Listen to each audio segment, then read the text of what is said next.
The valley had no name on any map that mattered. It existed in that particular category of places the military preferred to leave unnamed, not out of laziness, but out of a quiet, professional acknowledgement that naming something gave it weight, gave it meaning, and some places were better left without either. The topographers who had charted this region of the Hindu Kush decades ago had sketched the valley in pencil, labeled it Sector 7, Foxtrot, and moved on. The pencil marks were almost certainly faded by now. The valley did not care either way. What the valley had, in abundance, was cold. Not the cold of a New England winter, the kind that made civilians pull their coats tighter and complain about the heating bill. This was structural cold, cold that had weight and intention. The kind of cold that didn't descend from the sky so much as rise from the earth itself, from the permafrost packed 3 meters deep beneath the snowpack, from the granite bones of the mountains that bracketed the valley on 3 sides and kept the wind in a permanent, circular howl.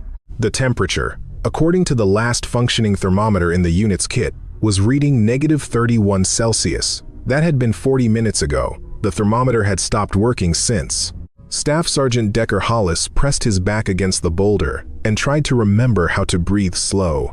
The trick, the one they taught at Bud's, and the one most men forgot the moment real cold introduced itself, was to breathe through the nose, not the mouth. Mouth breathing in this temperature meant moisture leaving the body with every exhale, meant dehydration compounding on top of hypothermia, meant the gradual mental fog that killed men not with drama, but with quiet administrative efficiency. He pressed his lips together, breathed through his nose, counted to 4 on the inhale, held it, 4 on the exhale. Around him, the 7 remaining members of SEAL Team 4's Bravo element were distributed behind whatever cover the terrain offered, which wasn't much. The valley floor here was a bowl, a natural amphitheater carved by some glacier that had retreated 10,000 years ago and left this geometry behind as a parting gift. Steep rock faces on 3 sides. The 4th side, the north end, was the way they'd come in. It was also, now, the direction from which the enemy fire was coming. Chief Petty Officer Raymond Garrett was 3 meters to Hollis's left, flat behind a snow ridge that had been chest-high 2 hours ago and was now, through some combination of wind and blown powder, down to maybe mid-thigh. Not enough. Hollis could see the tension in Garrett's shoulders from here, the specific, coiled stillness of a man who was doing the mathematics of survival and not liking the answer. Behind them both, wedged into a shallow crevice that offered slightly more protection, Petty Officer Marcus Webb was applying a field dressing to the left thigh of Petty Officer 2nd Class Jonah Steele. The dressing was already saturated. Steele had been hit 18 minutes ago by a fragment, not a direct shot, but enough. The fragment had clipped the femoral. Not severed, its severed would have been quicker, but nicked it in that precise, catastrophic way that made every heartbeat into a transaction, every minute spent without a surgical team, a withdrawal from an account that was running very low. Hollis had done the calculation. He didn't share it with anyone. The comms had gone dark 45 minutes into the operation. Not jammed, the equipment wasn't behaving the way it behaved under electronic warfare. It was the cold. The cold had simply reached inside the radio housing and informed the lithium batteries that it was time to stop working. The backup handsets were in the pack that Petty Officer 1st Class David Carver had been carrying when he went down in the first volley. The pack was out there somewhere in the open ground to the north. 50 meters. Could have been 500. Hollis had considered going for it twice. Both times the sniper, whoever he was, wherever he was positioned, had put a round within 8 inches of his head the moment he shifted his body more than 45 degrees. The sniper was good, patient. He wasn't suppressing them. He was managing them, keeping them pinned in this bowl with surgical precision, saving his ammunition for the moment when whoever was coordinating the assault decided it was time to come in and finish it. That moment, Hollis understood with the clarity that extreme stress sometimes provided, was not far off. Garrett.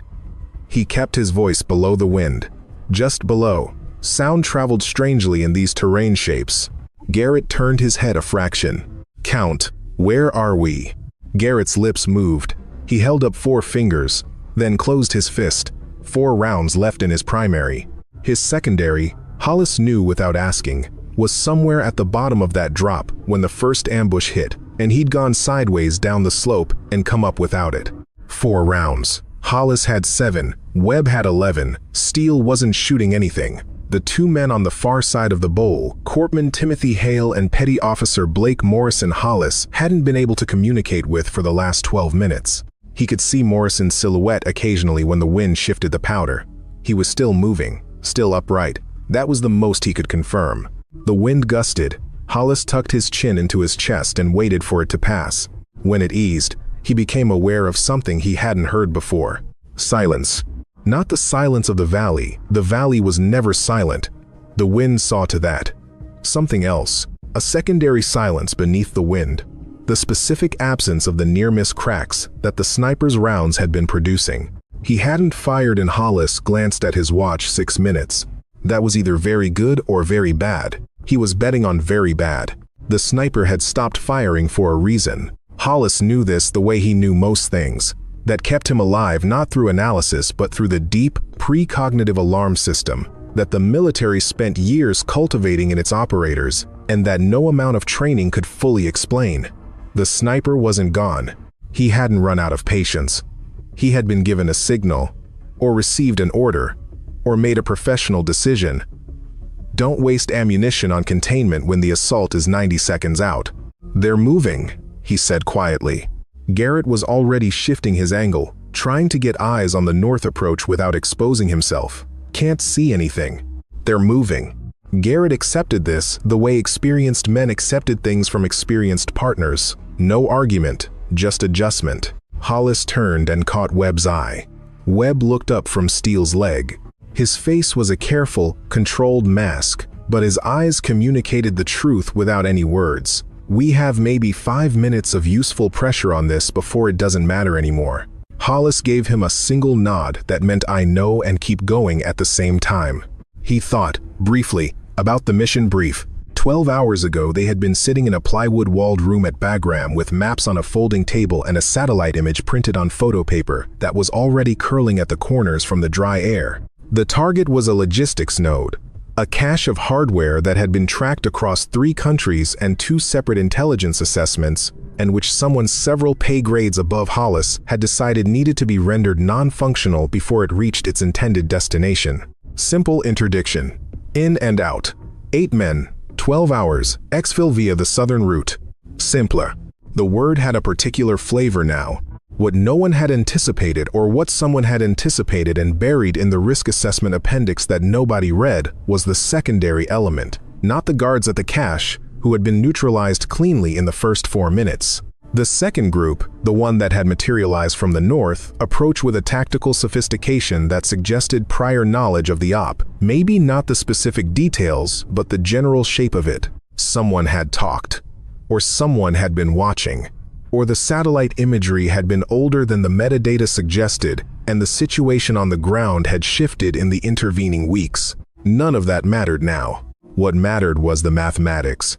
8 men in, 2 down hard, 1 bleeding out, 4 rounds in the senior man's rifle, no comms, and a sniper who had just gone quiet. Hollis became aware of something at the periphery of his vision. Movement. Not from the north, from the east. The east face of the valley was a near vertical rock wall, 60 meters of granite and ice. No one came from the east face. It was physically inaccessible. He'd assessed it the moment they'd entered the valley, because assessing exit routes was as automatic as breathing. No handholds, no ledge system. A 40-degree overhang at the top that made it impassable even with equipment they didn't have. Something was moving down it anyway. He watched. A figure. Small. Moving with a specific, unhurried competence that was incongruous with the angle and the conditions. Not repelling, there was no rope visible. Moving hand to foot across the rock face the way a person moved when they had done this particular route enough times to have memorized it. When the rock face was no longer terrain to be conquered but simply a path they happened to know. The figure reached the snow at the base of the east wall and straightened. Small, slight, the kind of frame that clothing hung loose on, wrapped now in layers that didn't constitute any uniform. Hollis recognized not military, not any military. Civilian gear, or something assembled from civilian and military components without apparent concern for regulation. A jacket that had once been a specific color and was now the color of something that had been through a great deal. trousers tucked into boots that were laced with a precision that seemed almost compulsive against the chaos of everything else. And standing against the white of the snow, what registered first was not the rifle. It was the hands. Both hands were visible, arms slightly out from the body, the posture of someone moving through a contested space who wanted to be seen, not drawing. The hands were bare despite the temperature, and from this distance, 30 meters, closing slowly, Hollis could see that they were covered, both of them, to somewhere above the wrists, in ink. The figure stopped, looked at him. How many? A voice pitched low, aimed precisely, carried by the wind without being lost to it. Hollis stared. How many shooters? The figure said again, with the particular patience of someone clarifying a question for someone who is processing too slowly. North approach.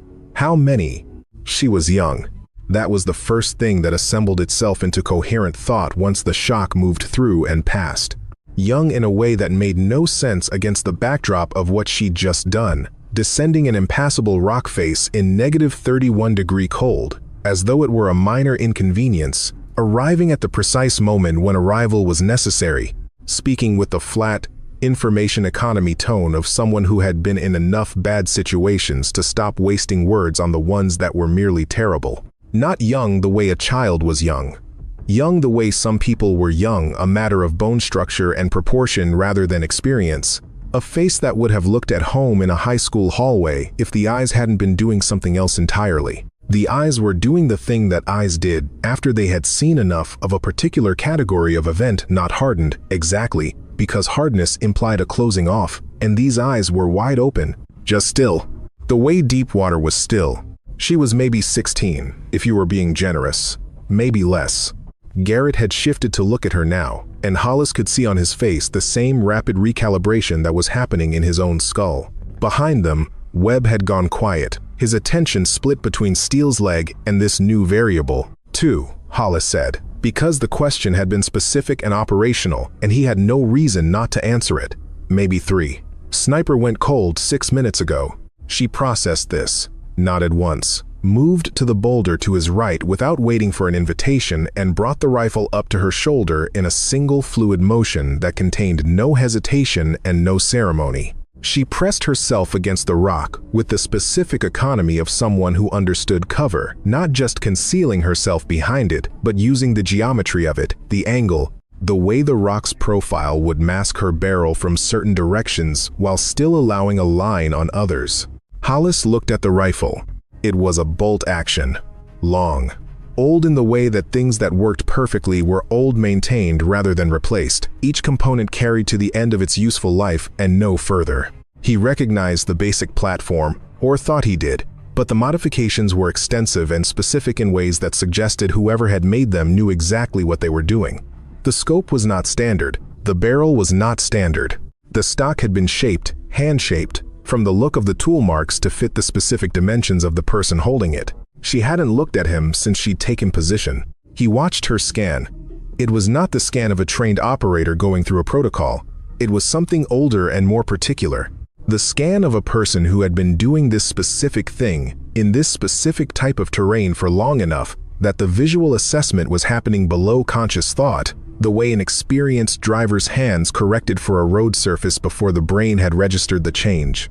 Tattoos, Morrison said, from somewhere to the right. He'd materialized while Hollis was watching the woman, drifting closer with the quiet instinct of someone moving toward information. Morrison's voice carried a specific inflection, not hostile, not fully credulous, the sound of a man trying to locate a category for something that resisted categorization. She didn't respond. Hey. This was Garrett, and it had a harder edge. Not hostile, but establishing something. I need to know who you are before. You need to know where the sniper is, she said, still not looking at them. You need to know how many men are 90 seconds behind him. You need to know whether your man in the crevice has another 4 minutes or 2. A pause. You don't need to know who I am. Silence. Hollis looked at Garrett. Garrett looked back. She's right, Webb said quietly. From the crevice. Garrett exhaled. Set his jaw. Turned back to the north approach. Hollis did not turn back. He stayed watching her. Not because he distrusted her, his read. The same precognitive read that had told him the sniper was moving said not a threat, not in the way you're worried about because the hands were still bothering him. In the cold, in the field, you didn't leave your hands bare. You didn't leave your hands bare because without fine motor control you couldn't work a trigger, couldn't clear a malfunction, couldn't do any of the 100 small mechanical tasks that the difference between alive and not alive often reduced to.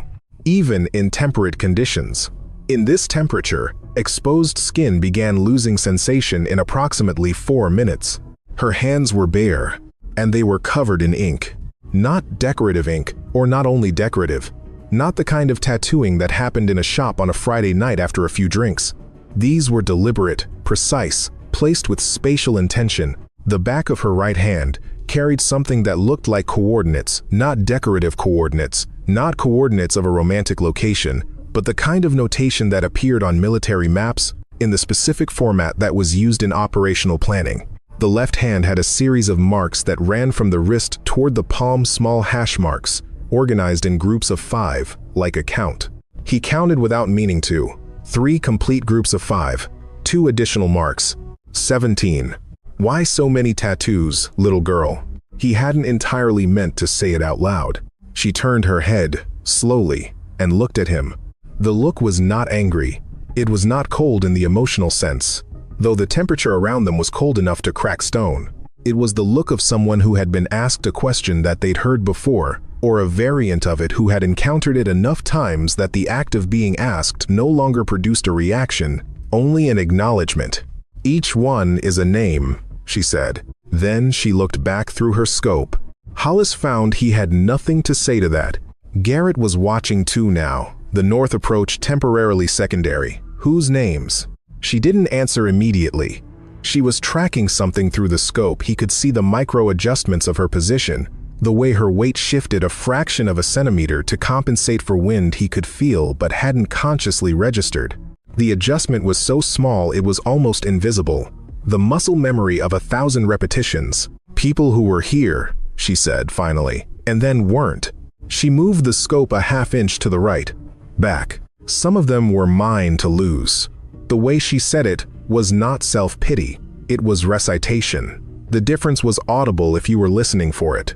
Some of them nobody could have kept. From the left side of the boulder, Morrison had angled himself to look at the left hand. He was doing the same math Hollis had done. Hollis watched him arrive at the same number, watched the number register in his face. 17, Morrison said quietly. 18, she corrected. Still watching through the scope. The last one isn't finished yet. The wind picked up. Snow moved horizontally. For approximately 4 seconds, the visibility dropped to near zero. When it cleared, she had adjusted her position. They've got a drone, she said. Coming from the northeast, about 200 meters. Moving slow, a beat. They're using it to final position before they come in. Hollis felt the information land with the cold efficiency of a diagnosis. A drone was why the sniper had gone quiet. The drone was doing the terminal targeting, confirming their exact positions before the assault element moved in.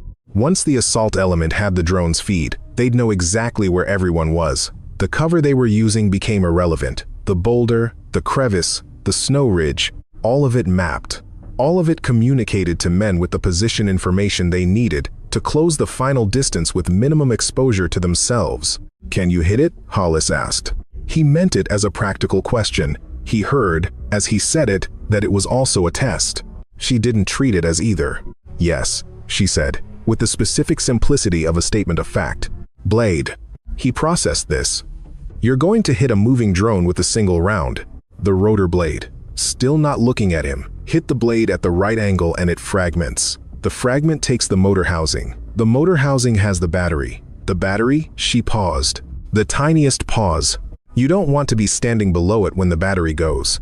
Garrett made a sound that might, in better circumstances, have been a laugh. "How far is your effective range?" Hollis asked. She considered this with an honesty that he found, strangely, more reassuring than confidence would have been. In this wind, this temperature, another micro-adjustment to her position. "I need it at 150 meters or less." "You said 200. It's moving toward us." He looked at her.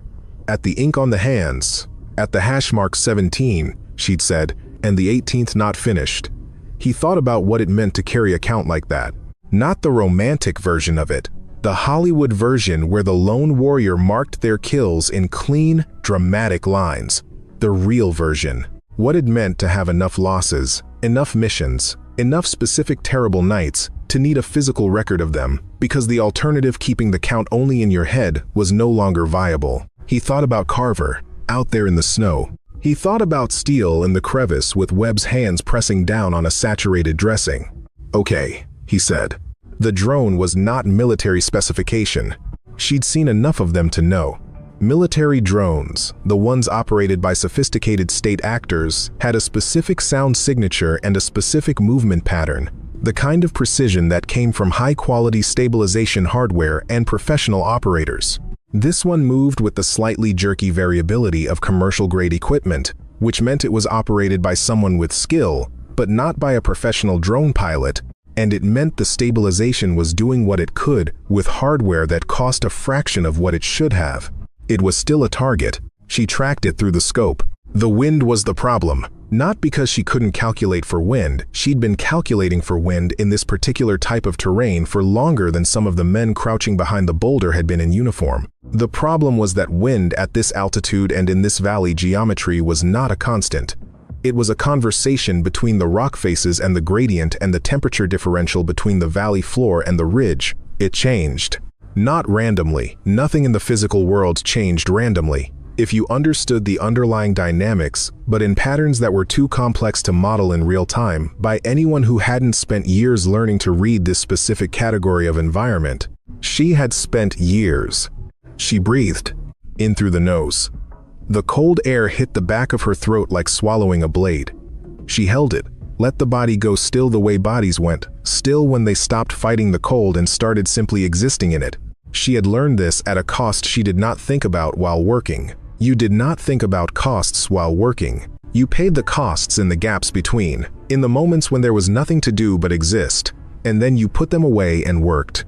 The drone was at 180 meters. She identified the blade configuration. 4 rotors, standard quad setup. The rear left rotor was the one. She'd worked this geometry before. The rear rotor on the upwind side created the slight oscillation in the drone's movement that briefly, for approximately 0.2 of a second at a time, created a clear angle on the motor housing junction. 0.2 of a second. The Sergeant Hollis, she'd caught the name from the interaction between the men, had moved to her left without being asked. Not crowding her, giving her room.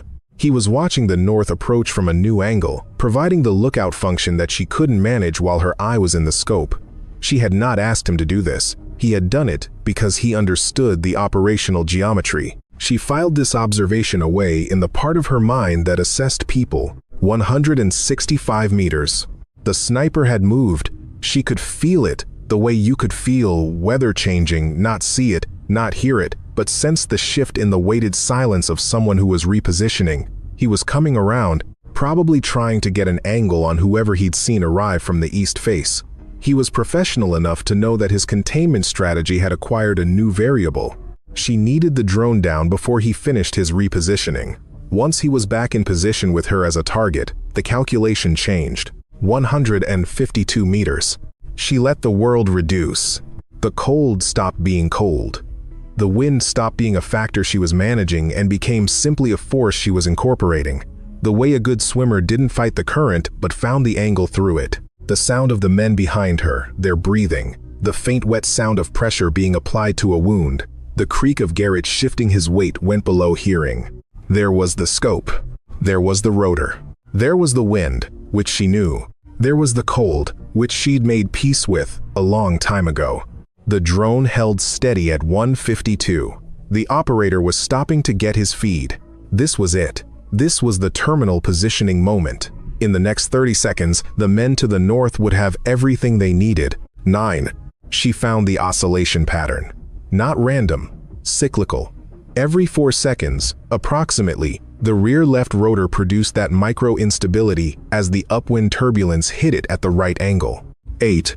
She found the cycle. 7. She began timing it. Once, the blade coming around, the oscillation, there, gone. She let the next cycle pass without firing, confirming the timing. 4 seconds. There. Consistent. 5. The next cycle. 4. She took half a breath and stopped. 3. The world narrowed to the space between the center of the reticle and the rotor housing and the 17-centimeter window of angle that the oscillation created. Somewhere to her left, Hollis said something quiet and urgent.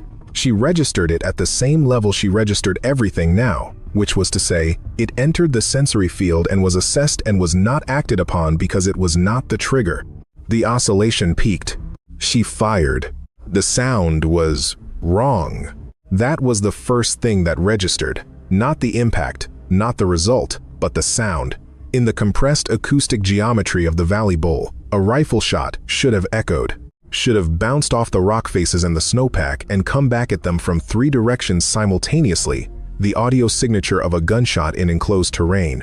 Instead, the shot seemed to be absorbed. The sound went out and did not come back, or came back so changed by the cold and the wind that it barely registered as the same event. Then the drone screamed. Not a human sound. A mechanical scream, the sound of a motor experiencing catastrophic asymmetric stress. 1 rotor blade gone, the remaining 3 trying to compensate and failing. The drone pitched. The stabilization software, whatever commercial package the operator was using, pushed back, corrected, overcompensated. The pitch became a yaw. The yaw became a roll. It was falling when the battery went. She had moved 2 steps to the left before she fired, repositioning behind the extension of the boulder. She had done this without announcing it, because announcing it would have taken a full second, and she didn't have a full second to spend. Hollis had moved with her instinctively, or coincidentally, she didn't know which, and it didn't matter. The result was the same.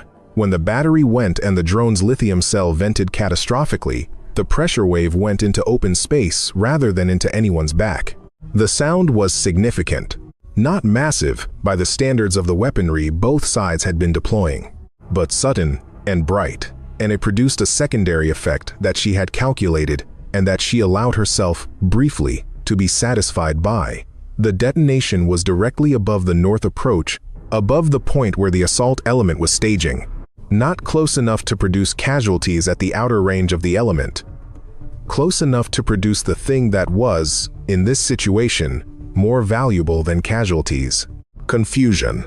A 3-second window of operational confusion.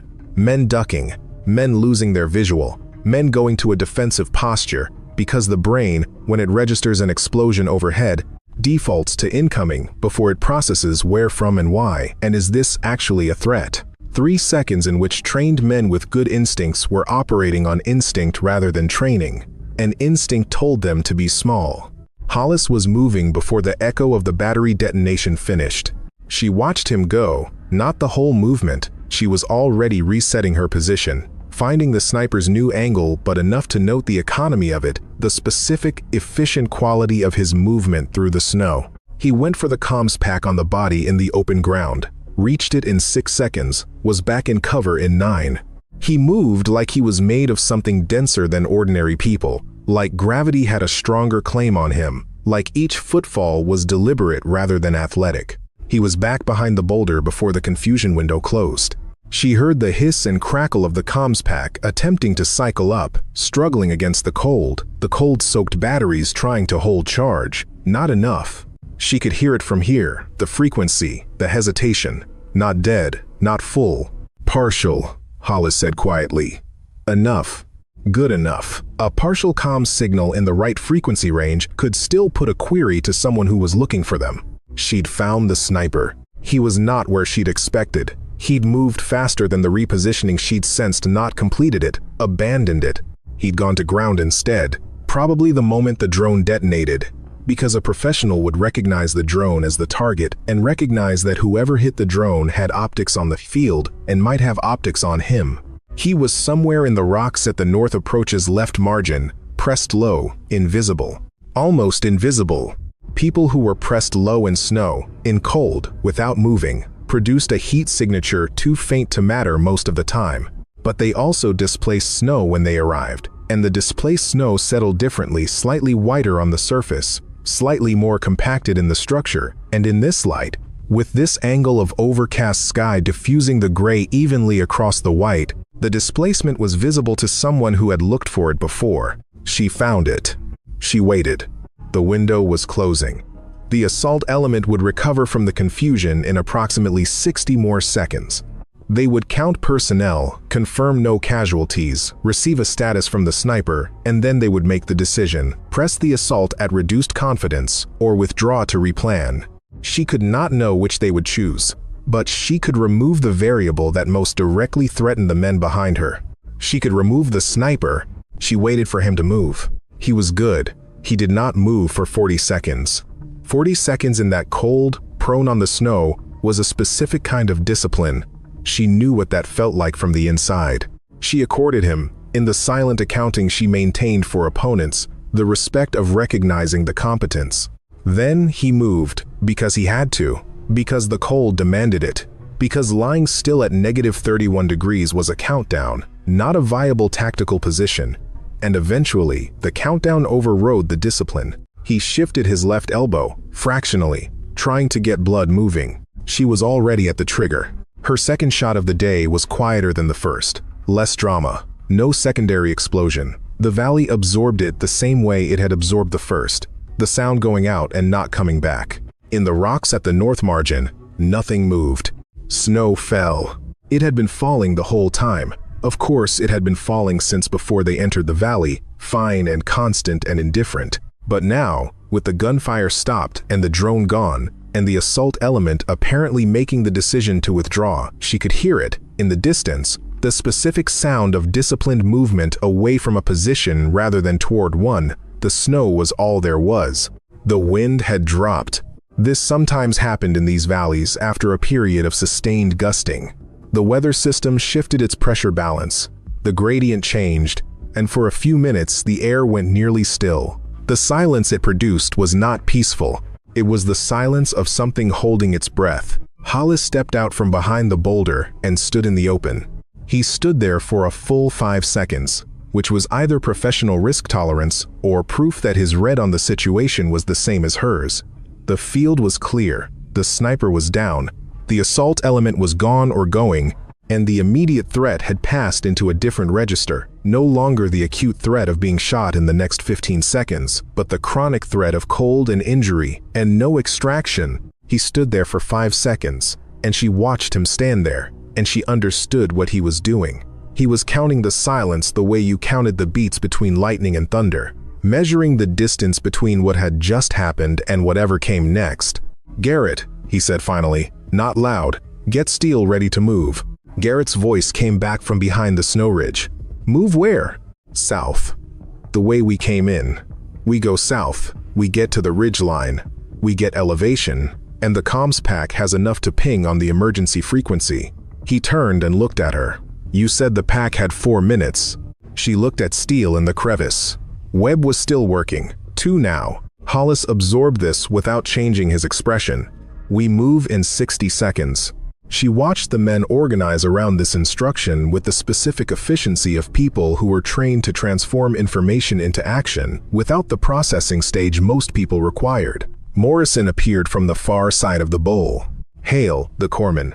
She had noted his medical equipment during her initial assessment materialized and moved immediately to Webb, the two of them performing the rapid transition of Steele from prone to a supported carry without consultation.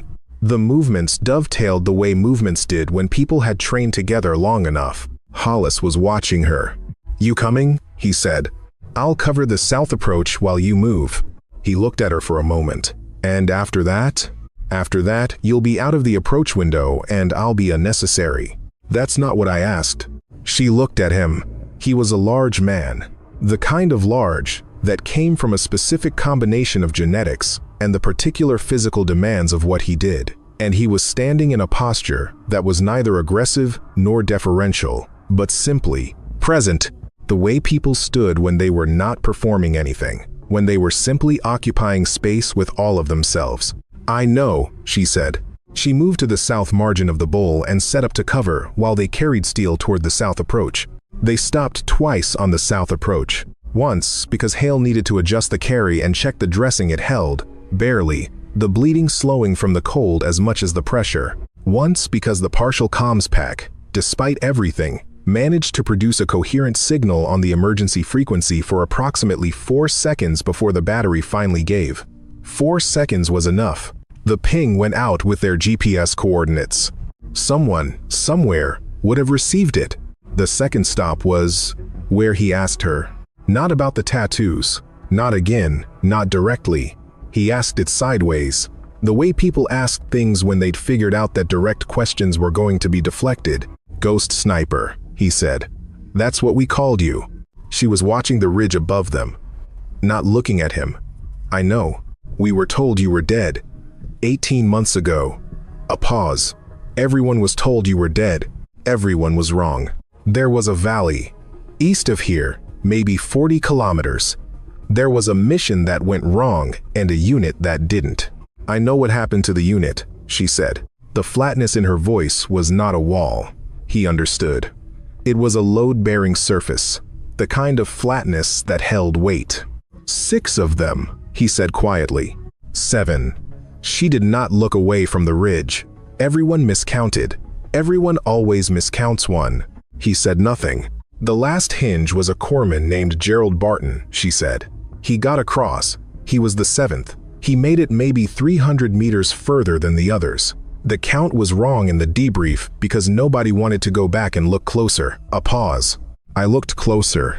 The wind moved through the ridge rocks above them with a sound like breathing. She had been there, he understood. She had been there for the aftermath of whatever had happened in that valley, 40 kilometers east, and she had been the only one left. And she had survived the winter, the whole winter, alone in terrain where experienced units equipped with full supply chains routinely lost people in the first 48 hours. She had survived it because she had been trained to survive it, or because she was the kind of person who survived things regardless of whether they'd been trained for it, or both. The tattoos were not a record of kills. He had thought that at first, the hash marks, the count, the tally of 17 with an 18th unfinished, and it was wrong, or not entirely right. They were a record of presence, of people who had been in a specific valley on a specific night and who were no longer anywhere. She had put their number on her skin because she was the only one left to carry the count, and if she didn't carry it, the count would be 0, and 0 was unbearable. The coordinates on the right hand, he said. The valley. So you don't forget where it is. So I don't forget where they are. A small correction, delivered without emphasis. There's a difference. He looked at the ink on her hands and thought about 17 names and one unfinished mark and what it meant to carry that on your body where you could not avoid seeing it, where the cold and the wind could not strip it away. You came back to this region, he said. I didn't leave this region. 18 months. The winter was bad. The spring was usable. The summer I spent further south logistics. The fall, back north. She paused. I know this valley. I know most of the valleys in a 60-kilometer radius. I know where the approaches are and where the cover is and where the water runs under the ice in February. Another pause. I knew where you were going to be before you were there. I know these valleys the way you know the inside of your own kit. Hollis processed this. She had been out here, alone, for 18 months, operating, surviving, returning, again and again, to a territory that had taken 7 people from her.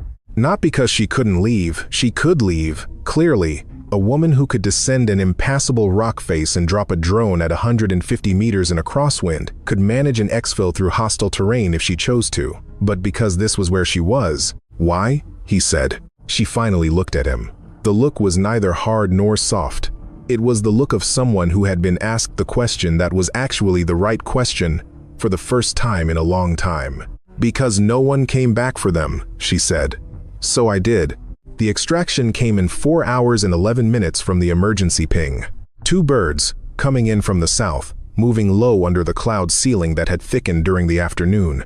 Hollis had counted the minutes on a watch that had continued working because he kept it inside his layers against his chest.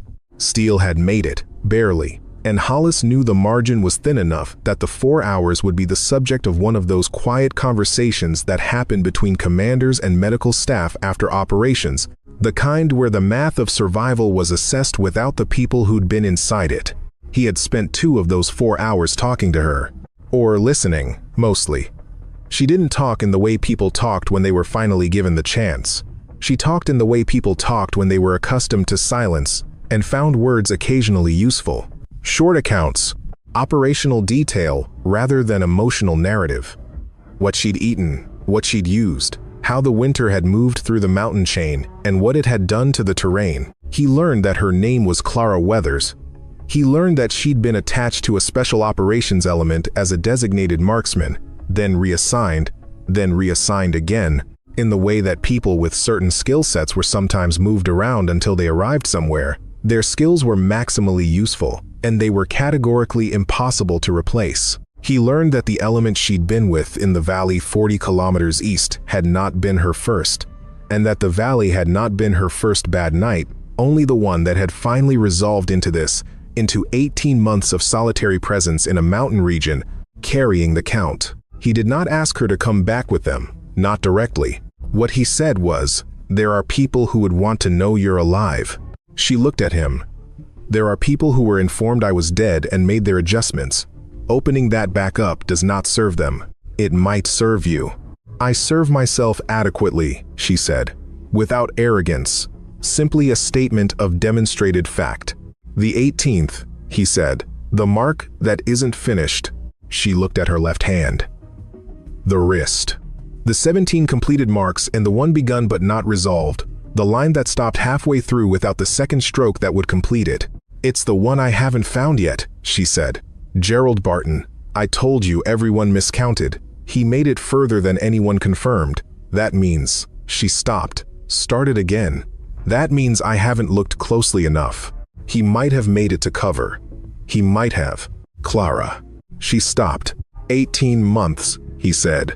She looked at the ridge above them, at the snow, at the gray sky that was beginning, at its edges, to lighten toward the particular non-color that preceded darkness at altitude. "I know," she said. "You know, knowing and being done with it are different things." She pulled the sleeve of her jacket down over her wrist. The motion was not dramatic. It was the motion of someone covering a wound that was still processing.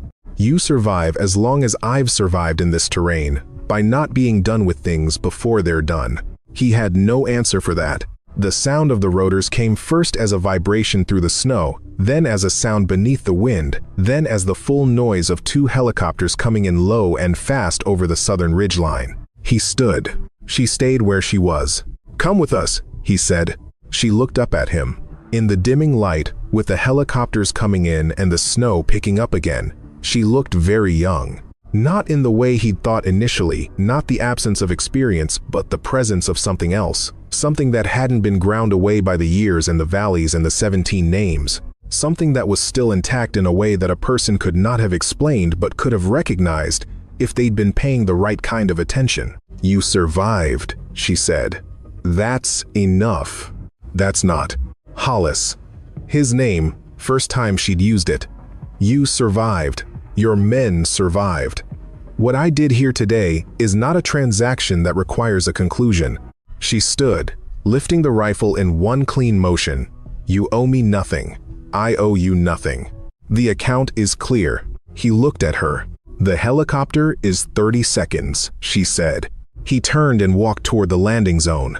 He walked because she was right about the helicopter, and he was right that he would argue further if he stayed. And arguing further would not change anything, and he knew it. Some things you recognized when you were looking at them, even if you didn't have the category for it. She was one of those things. She had decided, a long time ago in a valley 40 kilometers east, what she was for and what she was doing and who she was doing it for, and nothing he said in 30 seconds before a helicopter was going to renegotiate that decision. He helped load steel, confirmed hail, counted the others. 7 in, 7 out, minus Carver, who had been recovered. They'd gone back, undercover from Morrison, during the wait, and was now wrapped in a body bag in the rear of the second bird, with the specific, terrible dignity that military dead were afforded. He looked back. The snow was falling harder now. The gray light was failing. At the margin of what was still visible, where the Valley Bowl's south approach met the open terrain of the approach, there was a figure, standing still, watching them lift off. He kept his eyes on her until the helicopter banked south and the valley disappeared below the rotor wash and the cloud ceiling closed over the gap, and there was nothing left to see. She watched the helicopters go until they were sound, and then until they were nothing. The valley returned to itself. Snow, wind, the specific silence of a place that did not require the presence of humans and did not particularly mourn their absence. She stood in it for a while without moving, the way she stood in places after they had contained something and then released it. There was a specific quality to such places, a residue that was not mystical, but that was real. The physical reality of disturbed air settling, of compacted snow slowly releasing, of a landscape returning to its baseline state. She thought about Hollis. She thought about the specific look on his face when she had turned to walk away. Not betrayal, not anger, but the look of a man who was doing a calculation that wasn't adding up to a number he recognized. She had seen that look before, on other men and other women, in other valleys and on other days. It was the look of someone encountering a situation that their training and their experience and their understanding of the way human beings organize themselves did not have a category for. She was not a category. She had been, once. She had been a designation, a call sign, a skill set applied in a direction determined by people who sat in plywood-walled rooms with satellite images and folding tables. She had been a specialist, a resource, a variable in someone's operational planning. She had been all of those things, and she had done all of those things well. And then the night in the valley 40 kilometers east had happened, and the category had been erased, and what was left was not a new category but the absence of one. In the absence of one, she had made herself something else. Not a soldier, not an asset, not a ghost, despite what the designation people preferred to reach for. Something older than any of those things, and more specific.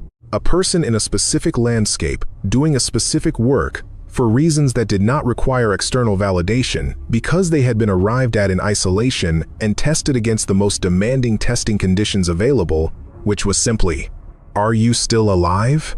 And the answer, again and again, was yes. She thought about the 18th mark. She thought about Gerald Barton and the 300 meters he'd made, and the cover that might have been, that she was not yet willing to declare impossible. She had looked. She would look again in the spring when the snowmelt revealed the terrain below the line where she'd last searched. She would look again because the account was not closed, and the account was not closed because she had decided it was not closed, and her decisions in this terrain were the only authority she recognized. She pulled back her sleeve. The 17 complete marks. The 18th, half drawn. She pulled the sleeve back down.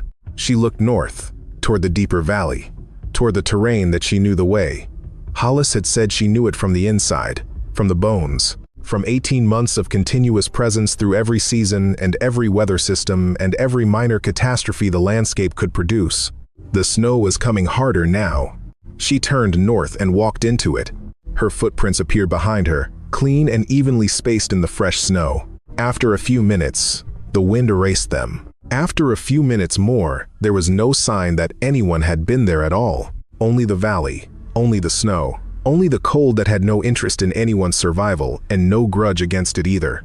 And somewhere in the storm, moving north, a figure with ink on her hands and a bolt-action rifle and a count of 17 and a fraction moving quietly and steadily.